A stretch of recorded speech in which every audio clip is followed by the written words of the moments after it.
Arizona is reinstating a wait list for families seeking state child care assistance. The move comes after the legislature failed to replace expiring pandemic funds targeting the subsidy program.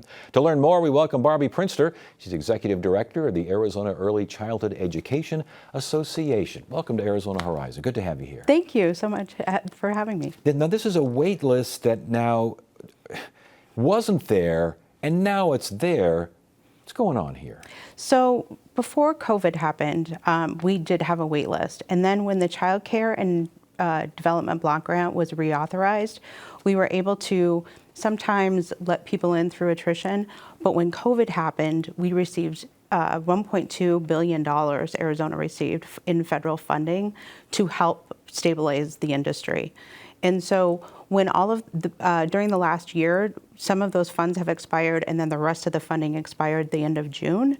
And so we don't have enough funding as a state to continue all of the programs and initiatives that the Department of Economic Security has put in place.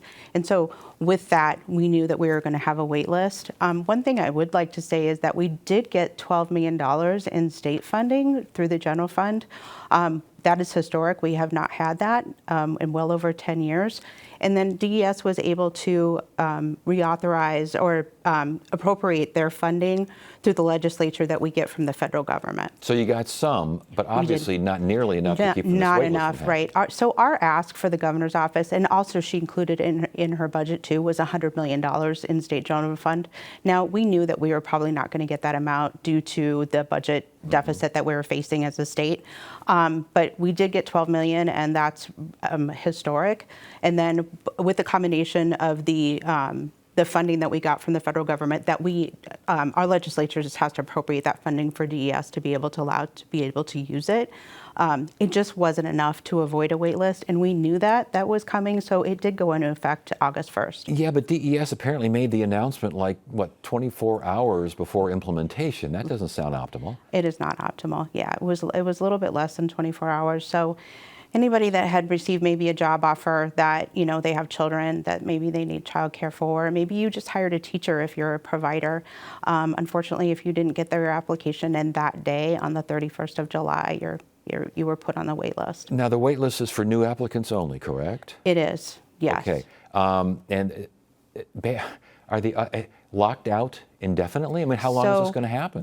We don't know. Until we receive additional funding, and whether that's from the federal government when they allocate, when they finalize their budget, or if we, lobby the legislature for additional funding next session, which we will be asking for additional funding, at least another $100 million.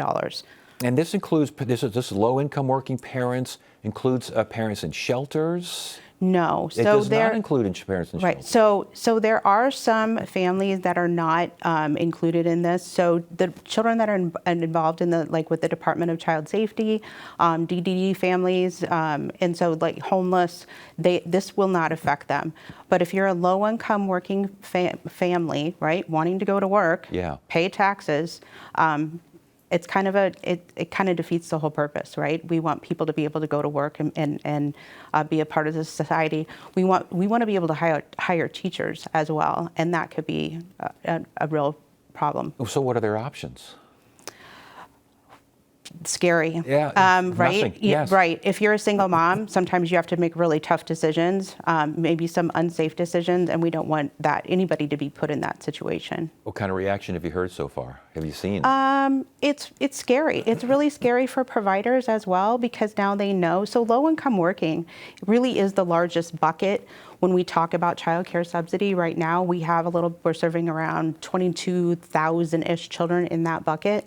And so when you think about all of those children in Arizona that are somewhere being cared for for a provider, we don't want them to lose care. So, for another family that's looking for child care, they're just going to have to, look out, maybe grandma and grandpa or auntie can take care of them, but it's tough. And we should mention teen parents in school included as well? You know what? I'm not sure about that one. Yeah, okay. I am not. I would hope that they would be eligible as well, but that is one category I'm sorry, I'm not sure about. And last question here. As far as the next legislative session, are there signals? Obviously, this should have been seen coming down the pike here with the budget problems Yes. and with some of the federal funding going away. Exactly. What are you now seeing down the next bend here? So we really have to tell the legislature, this is a workforce issue, right? We want people to be able to go to work when they want to. We have, Arizona is known for, booming business, economy, chip manufacturing, all of these great things. And how many people move here? 35, 40 people move here every day. But they want to go to work and they might not make enough money. So we're going to tell them you can't have childcare. That it doesn't, the messaging doesn't match up.